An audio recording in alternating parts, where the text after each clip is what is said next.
We are down to the last wire with the general elections now just 2 days away. Early voting saw a record turnout, and the political arena is heated with last-ditch efforts to sway voters. While it is all too easy to get swept up in the politicking, we must take a beat to focus on the big election issues. After all, South Korea faces a number of problems with no quick fix. From a slowing economy, low birth rate, runaway housing prices, growing missile threat from North Korea, and not to mention political polarization. So just before Election Day, what are the most important points to consider? For some insights, we now connect with Professor Kim Byung-joo of Hankuk University of Foreign Studies. Good morning, Professor Kim. Good morning. Thank you very much for joining us. Hope you had a decent weekend. I did. Thank you very much. All right, let's begin with the early voting that just took place this past Friday, Saturday. The turnout was reportedly a record high for a parliamentary election. What are some of the major takeaways?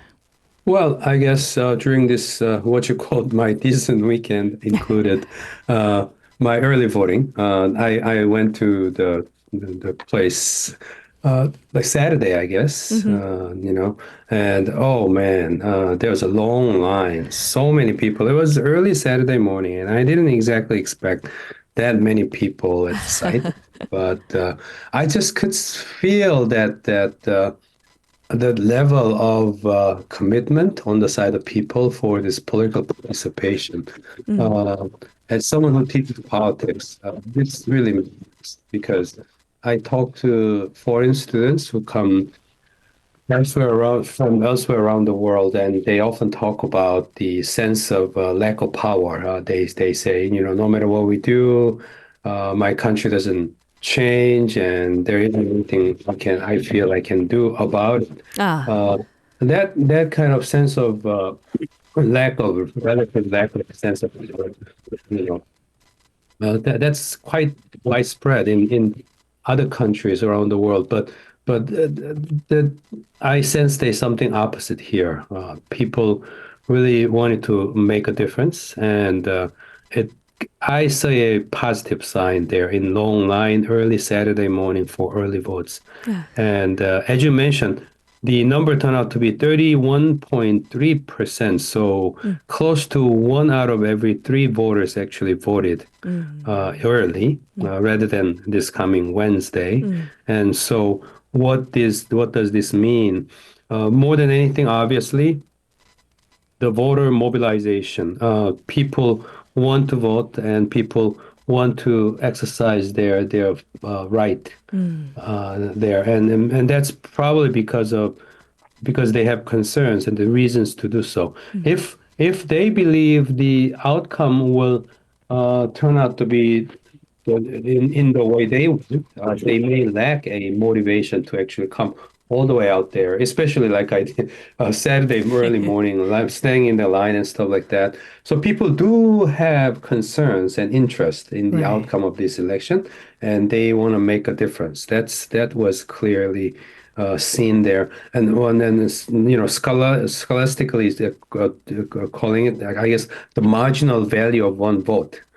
They see greater marginal value of their own vote. So that means this is kind of neck and neck, or not necessarily 50% neck and neck, but like the outcome, what's expected can be tilted and then turn out to be different by a small number of votes. And that's what voters might be sensing. Used to be the early voting used to be dominated, a lot of observers believe, by the younger voters. People, relatively younger voters with young children, young small family, having plans to go out somewhere on the actual election day, and so they want to vote early and have an election day as their holiday. That used to be the picture, but now they're saying increasingly more older voters come actually and to vote, because early voting itself, the system itself, has become much easier these days, very convenient, no hassles involved. So elderly voters find it quite convenient to come and vote. So more of them come out here as well. I think that kind of, contributed as well. So past indications telling us election history indicates higher voter turnout for liberals. It might not necessarily be true this time around, but what we understand is stakes are high. People are definitely more invested in getting their votes in. Those long lines, that's what actually turned me away the same Saturday morning, Professor Kim. But you're busy. You had something else to do. I had to get to a tutoring session, and I thought I could squeeze it in like a 30-minute interval. The lines didn't look short. Same story, right? But now I'm realizing the 2/3 will head to the polls this Wednesday. Right. So, right. So I need to block amazing. out time. Okay. Yeah. So that's a positive sign, perhaps, voter mobilization this for the general elections. Now, unfortunately, though, Professor Kim, I must say the last push in election campaigning does often result in what we dub negative campaigning, putting the other person down as opposed to focusing on, the policies and their pledges. And pundits have pointed out that this election is no different, maybe because stakes are also very high. But what's important for us is to keep tabs on the crucial issues. So what can we say about the key issues in this election?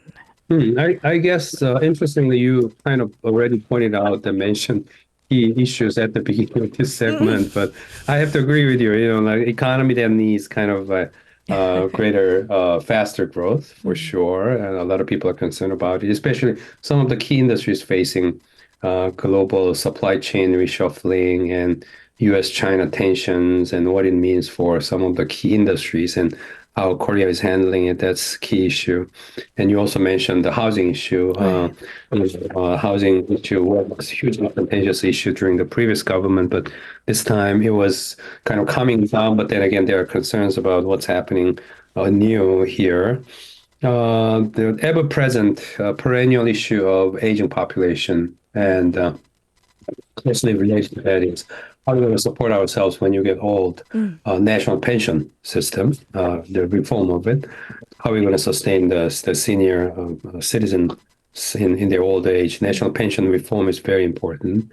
And the income issue also is very important. We hear these higher level earners making ever greater amount of income, but people at the lower side, how are they going to protect as a member of the same community to go forward together?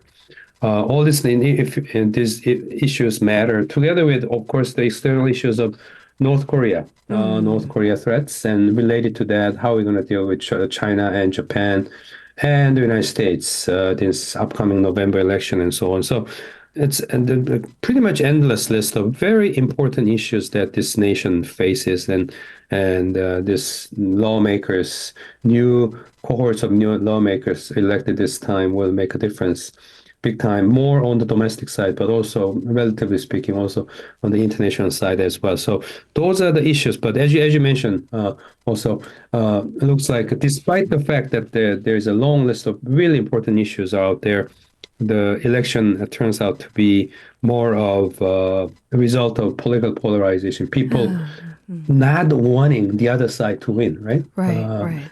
Supporters of President Yoon's party seeing what they call criminals, running for offices, and they are dying to stop them, basically. And then supporters of Democratic Party see this what they call incompetent president sitting in his office, and some of the radical critics of the president are talking about impeaching the president, actually. Right. So this is very serious confrontation we're talking about, and that's what's at stake in their minds.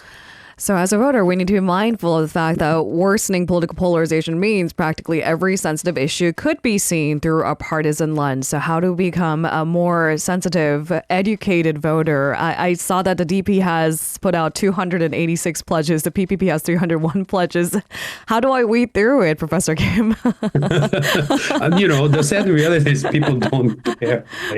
Right. Yeah. Surveys indicate that. They should care. Right. Right.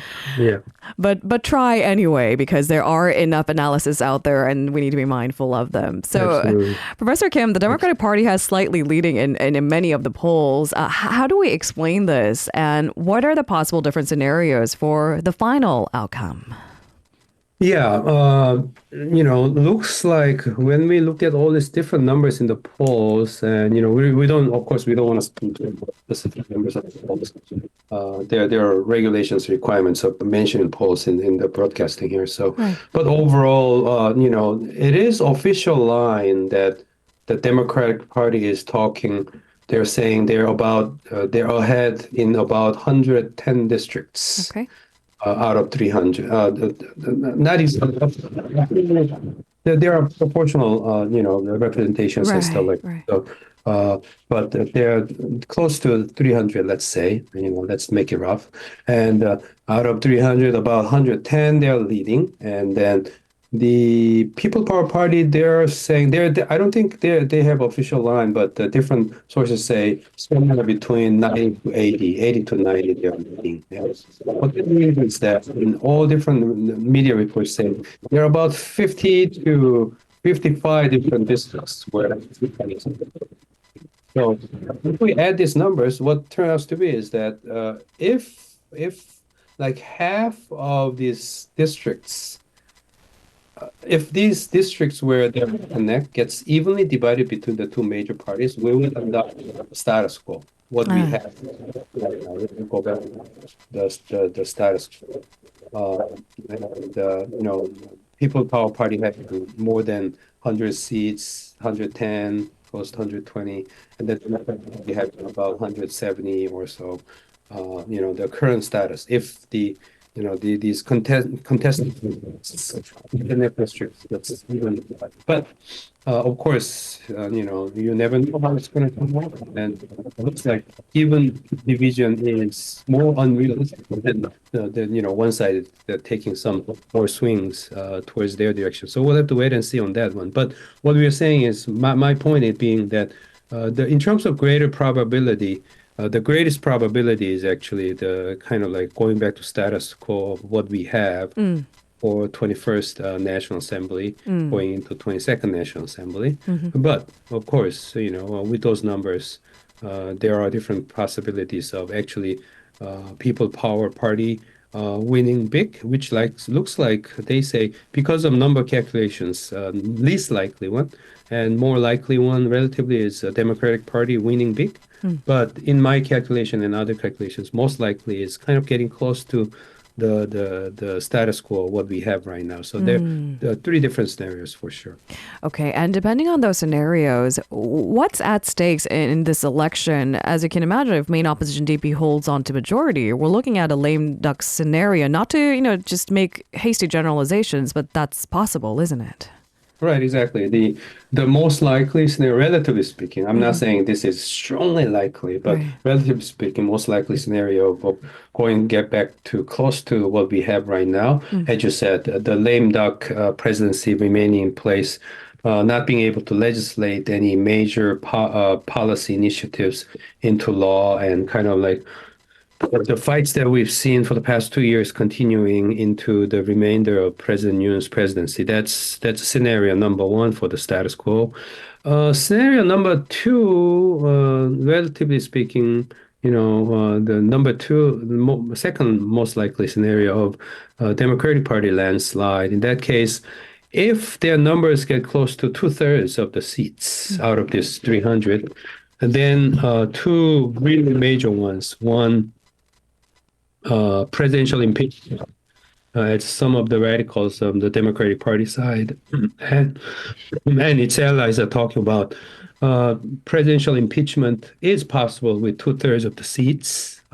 If we see uh, close to or more than 200 out of 300 seats go to Democratic Party side. Mm. And then together with that also constitutional amendment, whichever direction Democratic Party wants to change the constitution, they could actually go ahead with that as well. So those are huge. Mm. That's very, very big. And then in our calculation, the third and then relatively speaking, least likely scenario of People Power Party landslide, the President Yoon's party gaining the majority in the legislature and everything. What that means is that President Yoon will be able to actually introduce his key policies into laws and gear up his drive and actually leaving clear legacy in terms of what he has done as a president until the end of his term. So that will be really important for PPP's side. And then also the critics of the opposition will like to see probably, the Lee Jae-myung, the current party of Democratic Party, and Cho Guk, the fast rising new star in this party politics, facing the judiciary Right. decisions and so on. So those are likely scenarios. All right. As we've alluded to, the general election is primarily a face-off between the two largest parties for a parliamentary majority. That's the case. But to what extent do the minor parties matter in this general election, Professor Kim? Well, I was checking the numbers of minor parties currently in the past National Assembly, the 21st National Assembly, and we saw 6 seats at the time of the election 4 years ago. The Justice Party won 6 seats, and People's Party won 3, and then Open Democratic Party 3, and then non-affiliated 5. So if we add those numbers together, that comes about to 17 or so out of 300 seat legislature. So that's what about 5% or about close to that. Basically, traditionally, what we know is the third party minor party have not had big presence in Korean legislature. But this time, we see great uncertainty in terms of, for example, Cho Guk, former justice minister under the Moon government, forming his own party while he's facing trials, and we see great public excitement about it. And so, if his party wins big, and if the Democratic Party wins big, together they could actually try to seek the two big changes I talked about, the presidential impeachment. Together, they can form an alliance, and then even constitutional amendments. So those are going to be some of the really big impacts we can see being made by minor party, the Joe's party. After winning, he's talking about winning 10 seats or more. Of course, that's his aspiration. We'll see how that results. But if that's materialized, we could see something big in Korean politics coming up.